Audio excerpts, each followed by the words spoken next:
You are listening to the Fit Figure Formula podcast. I help female perfectionists beat self-sabotage and lose the weight for good using the Fit Figure Formula coaching program. I'm your host, Stephanie Riles, registered dietitian, personal trainer, and mindset transformation coach. If you've been struggling with all or nothing thinking, negative self-talk, or self-sabotage, this is the podcast for you. Learn how to get consistent and become the best version of yourself from the inside out. So let's get started. All right, and welcome to this episode. I'm very excited. I have one of my clients that I've been working with for several weeks, and we're going to just talk about our experience. Welcome, Jenny, to the podcast. Thank you. I'm very excited to be here. If you're listening to this and this is the first time that you've listened to the podcast, I'm Coach Steph, registered dietitian, personal trainer, mindset transformation coach, and I have a 16-week program called the Fit Figure Formula. And what I do is I help my clients really understand their nutrition. And this is very important because I don't like to restrict people's food in terms of like meal timing or carbs. Most of the time people, when I say I'm a dietitian, they're like, oh, they're hiding cookies. And I'm like, there's no really reason to hide cookies. It's fine. But I teach my clients a simple process. And Jenny has done amazing in our coaching sessions. And I just wanted her to come on and share her experience. Tell us more or less a little bit about you personally, and then we can kind of get into what's been most helpful. Yes. So yes, first and foremost, I am a mom. I have two boys, 10 and 12. And they're sports boys, soccer boys. So I'm a soccer mom. So my schedule is quite hectic. I work full time, work from home a couple of days a week, but I'm in the office 3 days a week. So all of that, trying to work out the schedule every week can be hectic. I am someone that likes to organize. So my friends will always laugh at me. I am a very organized person, but yes, so busy schedule and but fun schedule, I would say. Yeah, so I asked you to be here today because I wanted to talk more about your experience, and I just feel like it seemed from my end so simple for you to like buy into the process and the formula. A lot of my clients are that way too. Like they actually enjoy organizing, or they may be more analytical. And it actually, for me, being organized helps me to feel safe. So if you are the type of person where you're right now with your nutrition and you feel like you're a hot mess, you're all over the place, and that doesn't feel good for most of us, right?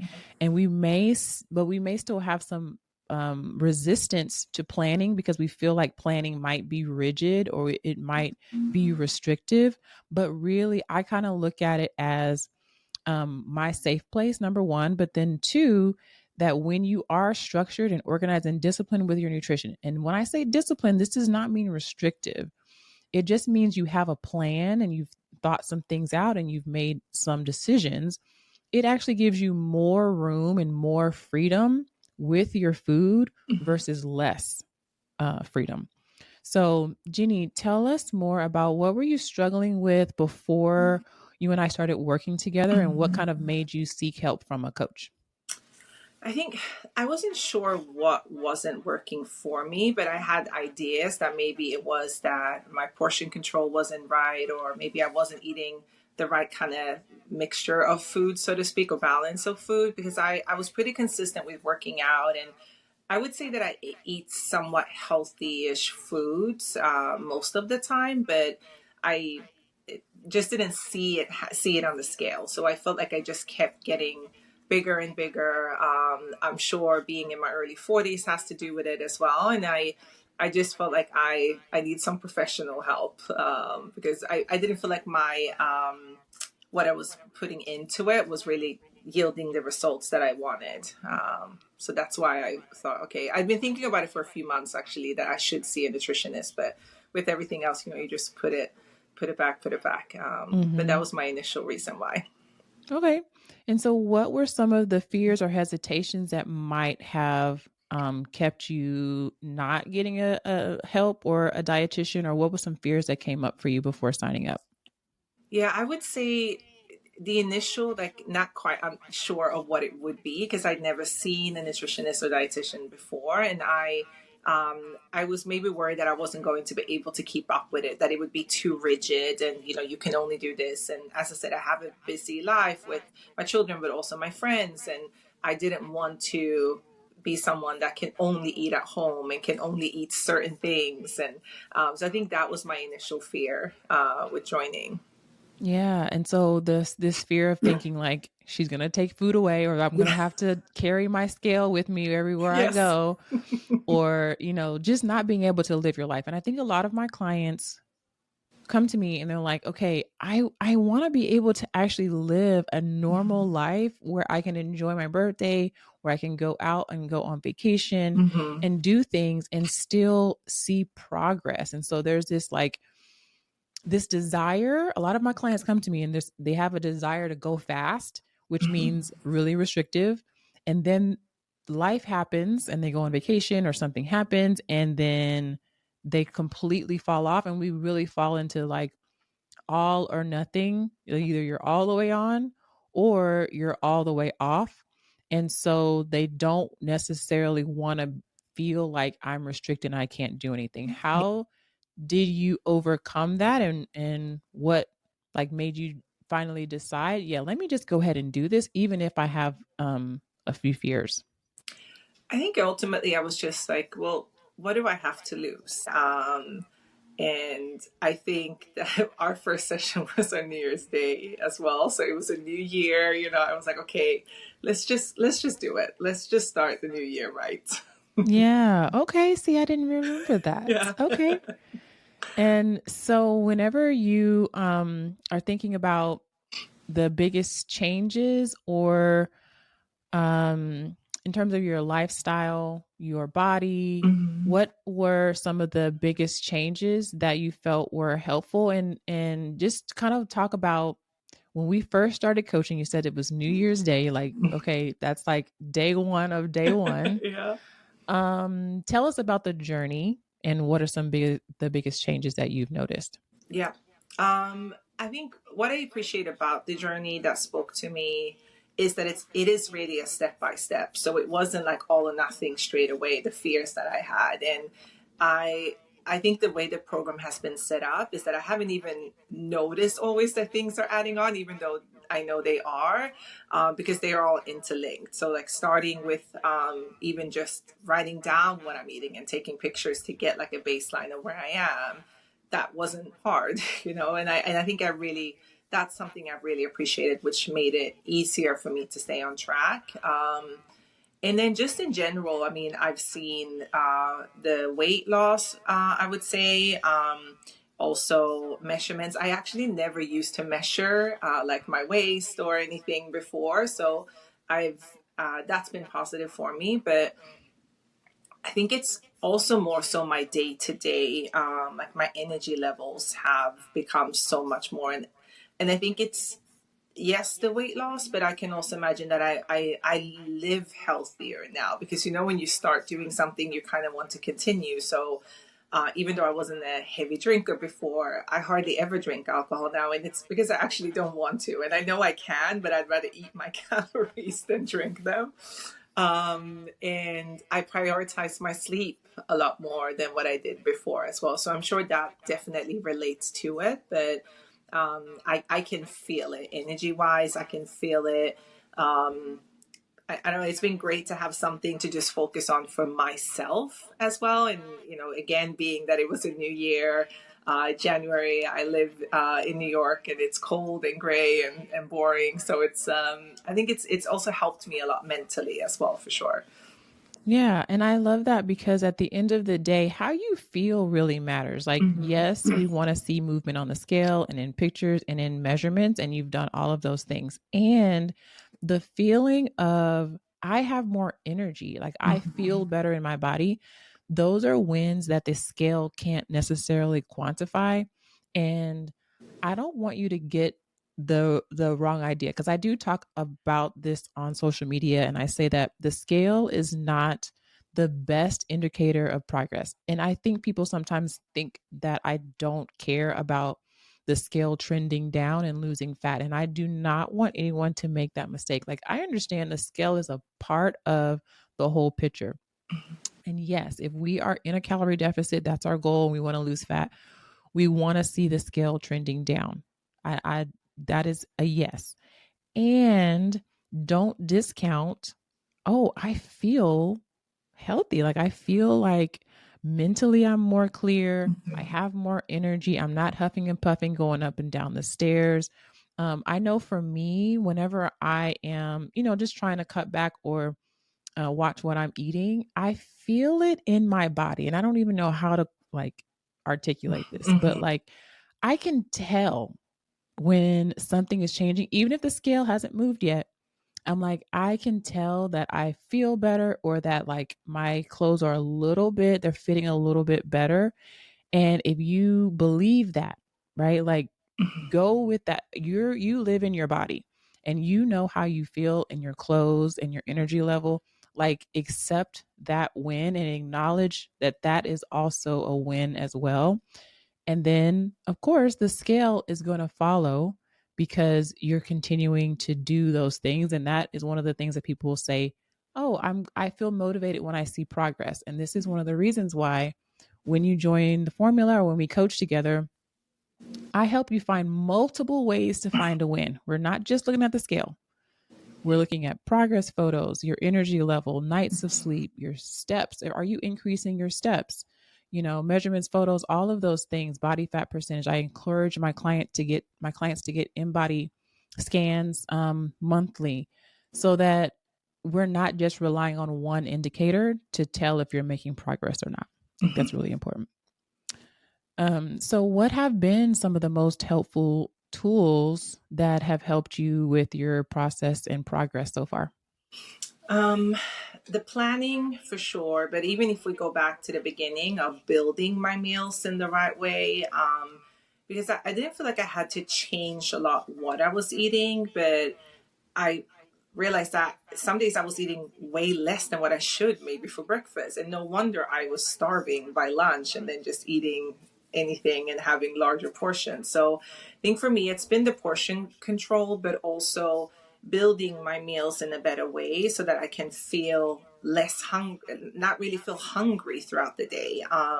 Definitely eating, I try to eat something every 3 hours or so. So pre-planning and packing my snacks. And again, not trying to get to the point where I'm starving, because at those times, that's when I will just eat whatever is available, as most of us do. So I think the planning, but more so snacking or eating something every 3 hours, have been, I would say, life changing for me. And then the portion control as well, of just kind of realizing that, okay, so that pasta that I got at the restaurant, like getting the container as soon as the food arrives and putting half in the container, I didn't need the other half. And now I actually have lunch or dinner for 1 or 2 days as well. I think that's been helpful because I love food. I'm the type of person that I will eat even when I'm full, because I just love the taste of food and eating food. So the snacking, the kind of preparation, and the meal portion size have been the biggest game changers for me. Yeah, and I was actually going to ask you about like your relationship with food Mm-hmm. and how it's changed. So would you say that what you just mentioned is related to like how you're relating to food now, and talk about like how your relationship to food has changed? Yeah, absolutely. I still love food, and again, because I haven't had to change so much what I'm eating, but it's more so the sizes of it, and now I can eat more things because I snack maybe once or twice a day as well. So I'm eating more frequently, so I get to do something I love to do more frequently every day. And then just being in that mindset, and again the planning part, because in the past, when I would leave work to go and get my kids to soccer practice, I wouldn't really plan to eat a snack at that time. And then by the time we come home for dinner, we're all starving. And I would eat takeaway so much more often because there was just no time. But now, because I am snacking, I don't feel that starving sense. And then I also meal prep, even like for my kids. Like they eat the same things that I do, and it's also cheaper to do it that way. So I would say that I still love food. I still appreciate food, but it's not maybe the same. I almost want to say obsession as before, and I don't have to think about food as much during the day now because I know what I'm having for snack this afternoon. I know what I'm having for dinner tonight. I know what I'm having for lunch tomorrow. Whilst before I also had to, okay, so what are we eating? What am I eating? What am I bringing? What am I doing? So I definitely think less about it now. That's really interesting because I think that people avoid planning, and planning is thinking about your food. hmm But then if you do make those decisions, and when you're making the decision ahead of time and you're pre-planning, your best self is showing up to the table, and you're Yeah. able to like actually plan things that are going to help you reach your goal versus throughout the week. Now you have to think about multiple times, multiple touch points of thinking about what I'm going to eat. And not Yes. always your best version is showing up during that planning process Yeah. if you're kind of going on the go. Yeah. So that's actually a really good point. And with that, I know you traveled a few times hmm during this time. Can you kind of talk about that process? Because we've talked about how you've gone on out of the country, come hmm back, the scale is up, and normally it is. And I say, Yeah. hey, look, the scale's probably going to be up. It's okay. It's going to come right back down. So kind of talk about like your mindset and then also your process as far as strategy for your hmm traveling that you've been doing. Yeah. I would say the last trip I had was to go and visit my mom. I'm from Sweden originally, and I was going home to visit my mom for a week. And we were about a month and a half into the program at that point, I believe, if I remember correctly. So I already had a bit of a rotation of different breakfasts that I like to eat. So I told myself before I went that I will enjoy this vacation. I will enjoy, the childhood foods that I love to eat, the sweets and the cakes and the treats. But what can I manage? So as soon as I landed, I went and got some of the breakfast food that I like to have. So I could still have a somewhat similar breakfast as I would have here when I'm home in New York. But then I didn't really restrict myself in terms of what I ate, but I tried to make some smarter choices for some meals when I was there. I definitely had so much more sugar that week than what I have had throughout the program. And yeah, when I came back, I weighed myself on a Sunday and I gained 5 pounds. And then the next time I was due to weigh myself was Wednesday. And I think I'd lost 3 of those pounds immediately. And I would say it was because as soon as I landed, I already had some food in the freezer so I was able to go back on track again. So landed Saturday Mm-hmm. afternoon and Sunday morning, I meal prepped for the whole week while I was away. Like I was back on track and I continued to lose weight. And I think a week after I came back was one of my most significant like numbers drop as well. And that to me was really okay. Wow, this is working. Like I can still have a life. I can go on vacation. Like I wasn't eating burgers for every meal, but I enjoyed my time away. And see how fast I'm still able to get back on track. So that to me was just really motivating to feel like, okay, this is for me. Yeah, that is so true. Because when you came back, you did have a higher weight, and I hmm said, that's to be expected. And then not long after that, you had your lowest weight to date, and it's like, Yeah, look at that. See, yeah, most people would come back and see that weight and be like, you know what, just forget it, and then it will take them a whole month to get back on track. Mhm. When your lowest weight to date was like a week away, and that's really that self sabotage that, I talk about inside the Fit Figure Formula of like, our mindset will make us think I'm not making progress. And then Yeah, you really do sabotage your actual progress. yeah, So that was actually really huge. And I want to really emphasize that because the scale will go up and down. Again, yes, we want to see a trend down. Yes, I do want my clients to, lose fat, lose weight. But sometimes when that weight pops up, you got to just say, you know what? That's not the most important indicator right now. Let me keep going, and then the weight will follow. So that was a big win, I would say. So what do you think this program has helped you with the most in terms of lifestyle habits, confidence, relationship with food, relationship with yourself? Like, what have been the biggest takeaways?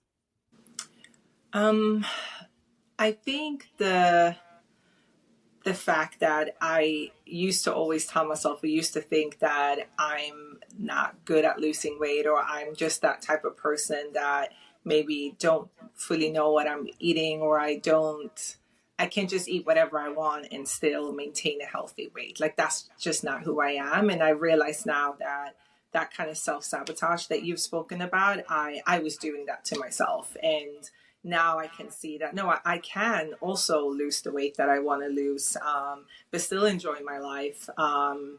There have been times when I've still had to set some boundaries. Like, for instance, if I'm used to drinking alcohol when I go out with friends, but if I don't want to do that anymore, then I don't have to do that. And sometimes that could be difficult if you have certain relationships where, not that you're forced to do it, but that's just part of what you do. It's like if you go to the beach, you want to lay in the sun. And like if you hang out with this friend, you want to have drinks. But I haven't noticed that I've enjoyed those moments less just because I'm not drinking. And I do think it's because I've still been able to plan in those meals appropriately. I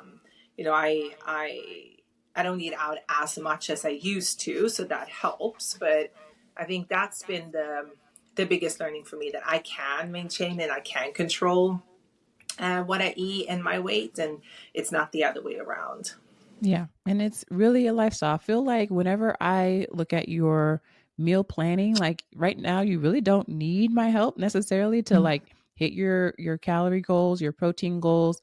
And you seem really confident with like pre-planning, sticking to your plan, and you've been able to see progress. So I just want to say thank you so much for coming and sharing your experience. Thanks for having me. And if you are listening to this and you know that you want help and getting your hot mess nutrition together without restriction, without cutting out a meal time or cutting out carbs, you still want to go on vacation and still see your lowest weight ever, you should apply to join the Fit Figure Formula. I'd be happy to help you. You can go to the show notes and click on the link to apply. And I'll see you guys on the next one. Thanks for listening. Thanks for listening to the Fit Figure Formula podcast. If you're new here and you're struggling with your fitness journey, I invite you to take a super simple next step. Click the link in the show notes for a free training. If listening to this podcast has been helpful, imagine being inside the Formula Coaching Program. You can apply for coaching with the link in the show notes. I hope to see you inside.